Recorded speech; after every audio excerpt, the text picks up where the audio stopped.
When I was 15 years old, I remember that I accidentally started to get into lifting.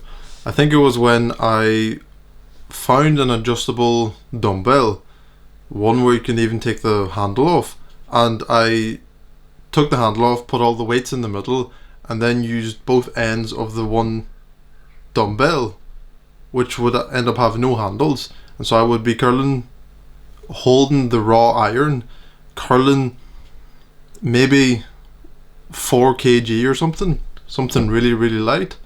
And I just started doing it for seemingly no reason. And that was one of the first things that gave me purpose, I would say, in my life. And because it, in a way, sort of gave me purpose, sort of gave me something to aim towards, I started to take it as serious as I could at that point, which meant that I also somewhat started to get into nutrition. And I tried my best. I knew junk food wasn't good, and so I cut it out as much as possible. I think I even cut out completely all of it, and it maybe not exactly clean, but no junk food, which in my opinion is impressive for me when I was 15, and kept that up a few months, and then went on a family holiday for maybe not even a week, maybe it was 5 days, and the different environment and the no regularity of food, and there was just a few snacks laying around, and fell out of my good eating routine and never picked it up since. And that was about around 9 years ago. And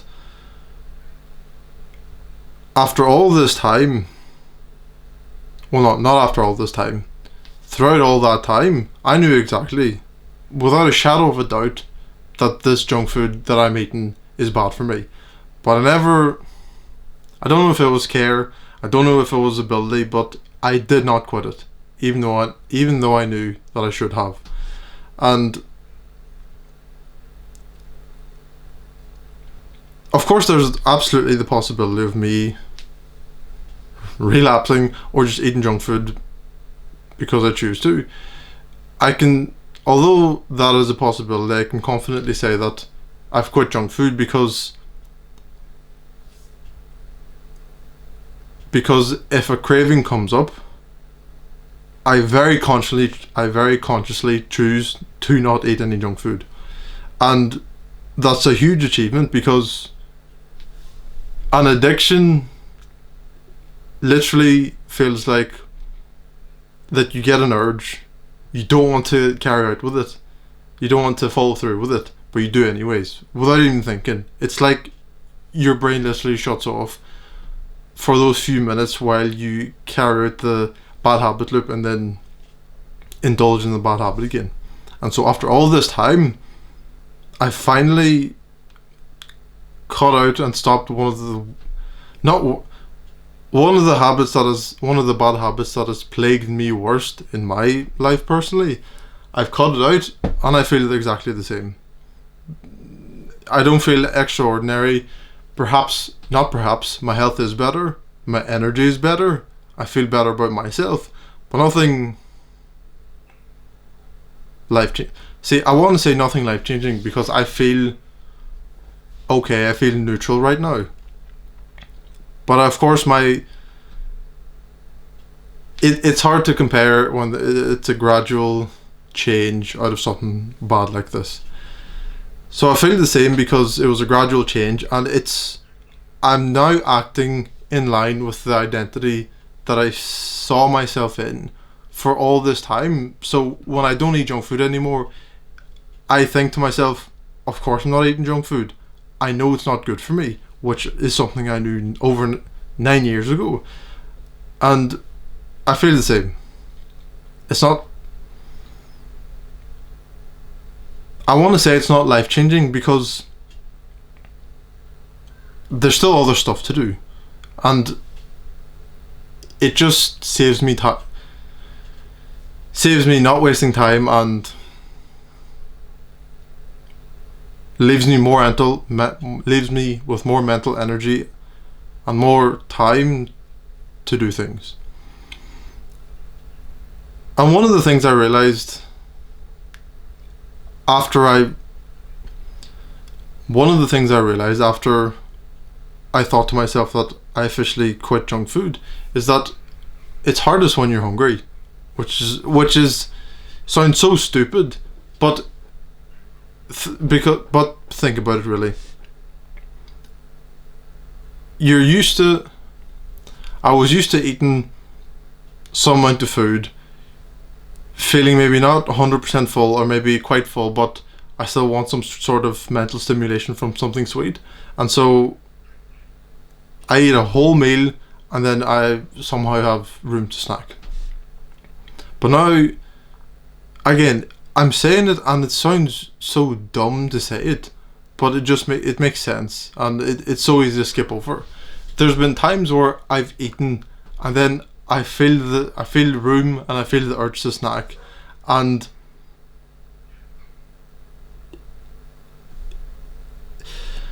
if you feel the urge to eat more, it means that you're still hungry. And so instead of snacking, I would eat something with substance, whether it be even if it's just toast, toast or fruit.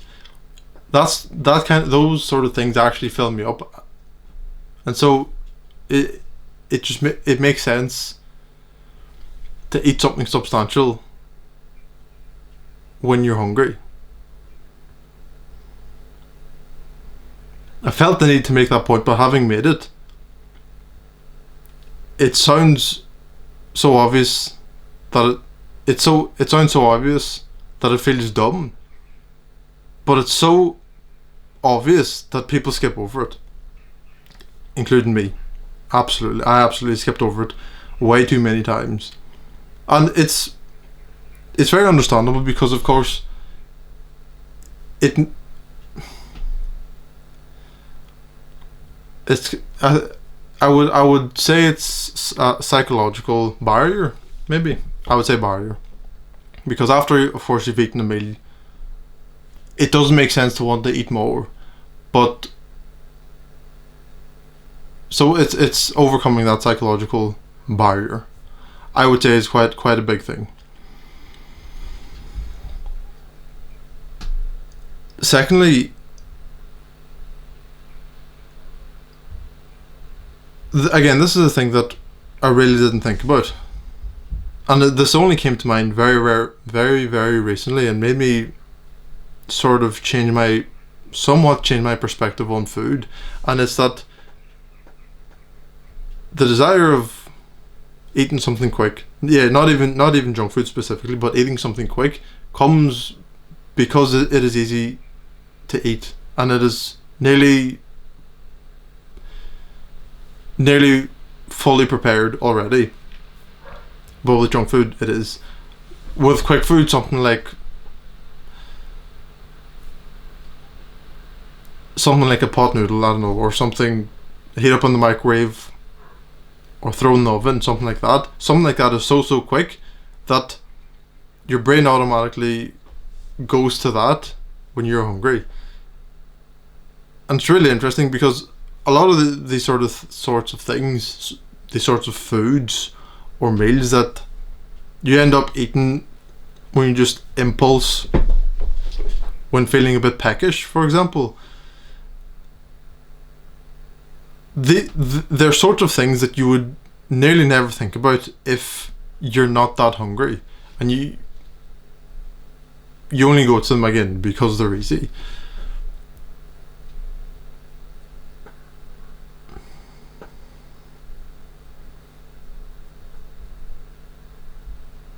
And you only go to them. Well, yeah, you go to them because they're easy, and not even because they are substantial. Because when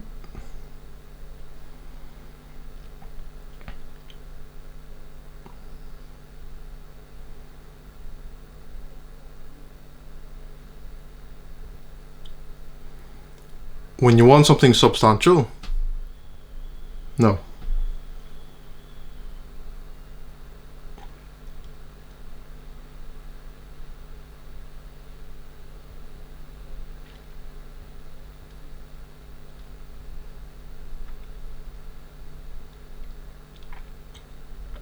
what I'm trying to say is that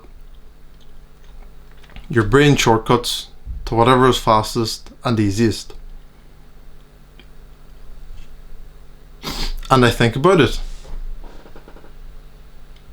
And when I think about it, it makes sense.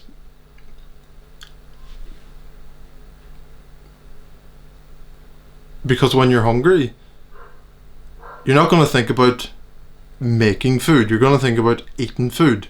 And so the brain just goes to the quickest, easiest thing. Another thing, again, I'm going to say it because it's vitally important to me having actually quit junk food. But it's putting yourself in the identity of someone who does not eat junk food nor snack. And I always compare it to smoking a cigarette. I would never ever in my life, when offered a cigarette, think to myself, oh yeah, sure, I'll have only one and then I'll be on my way and go do whatever else I needed to do. I would never do that because that isn't me. I've never done that and I never intend to do that.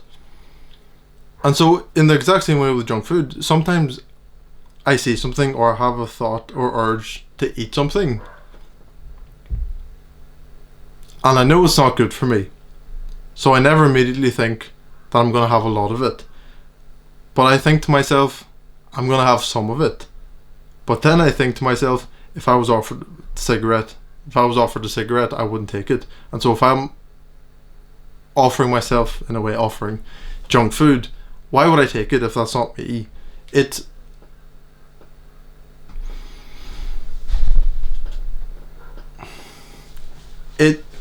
The importance here is slowly breaking down the character of yourself that eats these little bits and pieces on a whim with basically no thinking behind it.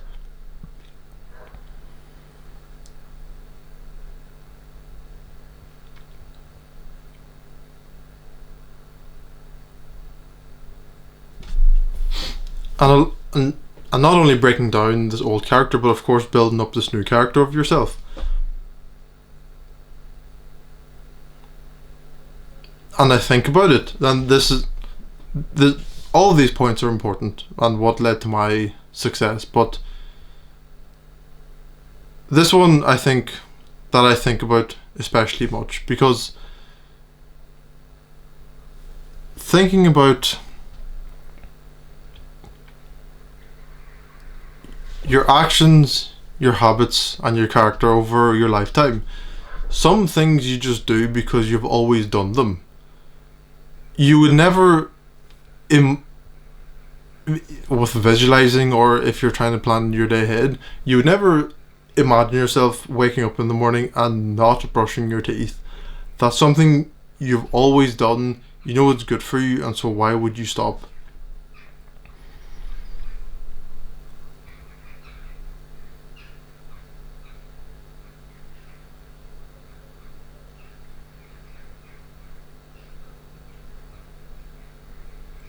And so by the same token, in my case, nearly my entire life I've been the type of person to rummage through the cupboards and through the fridge and whatever's laying on the table and just eat them if they're there. Nearly all the time without even thinking about it. And I just eat it because it's there. And I'm also the type of person to not at all feel sick from food, and so which kind of helped me continue eating junk food without thought, because sometimes my stomach would get upset, but never so bad that I would feel the urge to throw up.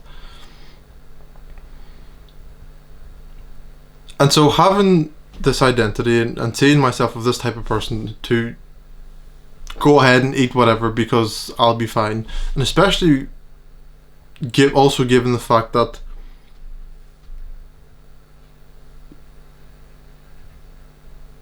thank God to my good genetics, I would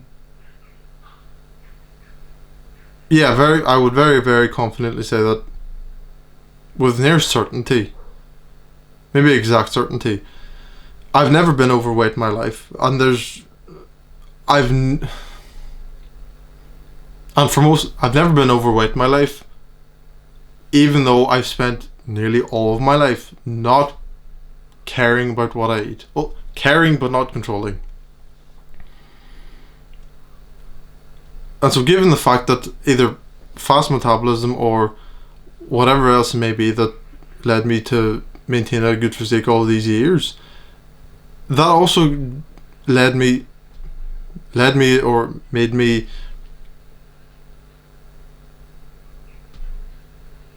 be more liberal with my snacking and eating junk food and eating whatever, because I knew I would end up being completely fine.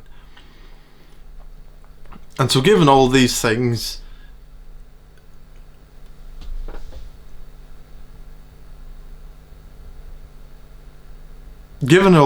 of course it would be hard to actually quit junk food, even though if it takes one tiny step forward to actually start improving, or if it only takes a bit of overcoming mental resistance, it's difficult because that's what I've known of myself all these years.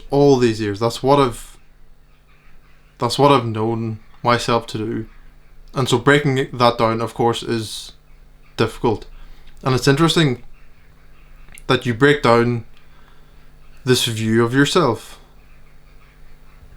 which started completely subconsciously. This is completely magnified if this sort of habit would start in your younger years, I'd say. Perhaps before puberty, or maybe in your teenage years when there was less planning for the future.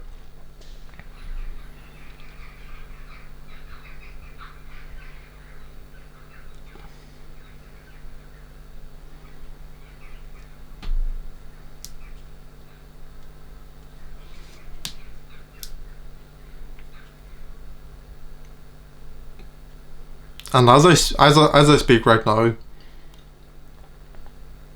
it's been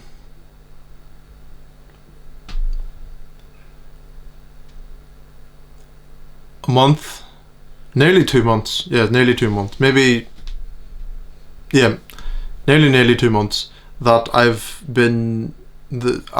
what I can call officially quit junk food, and there's been 3 days very recently, just these past 7 days, where I've let myself come back to eating junk food. One day I had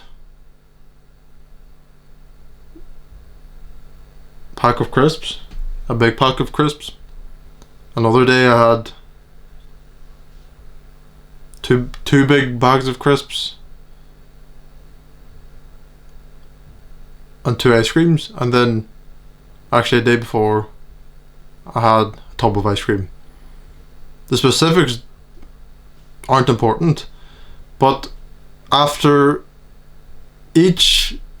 end of each day, even if I won't on the lesser days where I had less junk food, I did not at all feel better or even feel good after the crisps.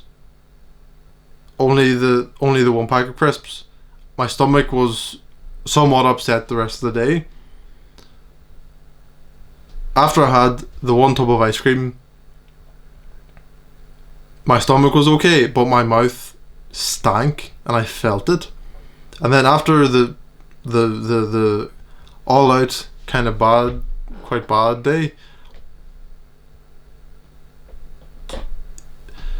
I think I was so mentally bothered by what I've done that I didn't even feel myself physically. The only physical thing that I felt was that I think I would call it grime. The grime on my teeth at the end of the day was horrendous.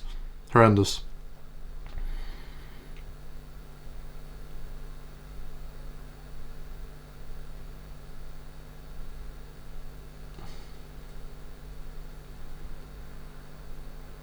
And of course, I get, once again, all of these points are important. This one too, of course. But it's hard. It's somewhat hard to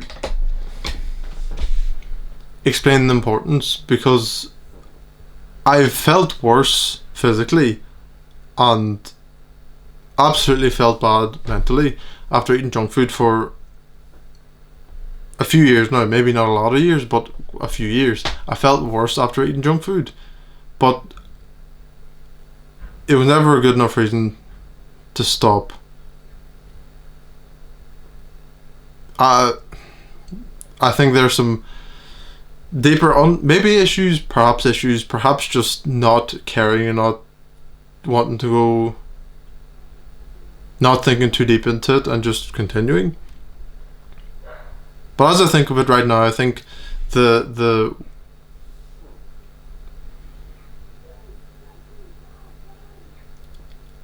I think the thing that stopped me the most was the identity.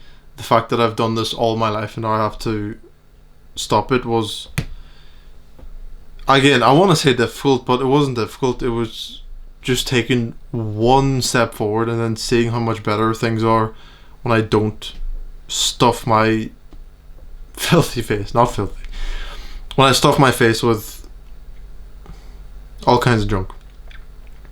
And I think this point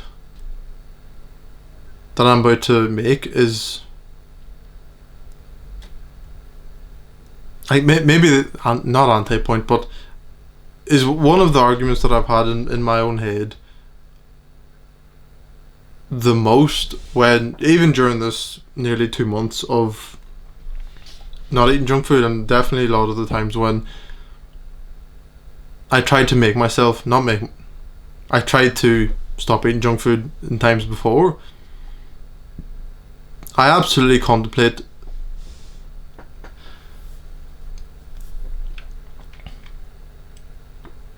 I think the exact thoughts and the string of thoughts that I have is that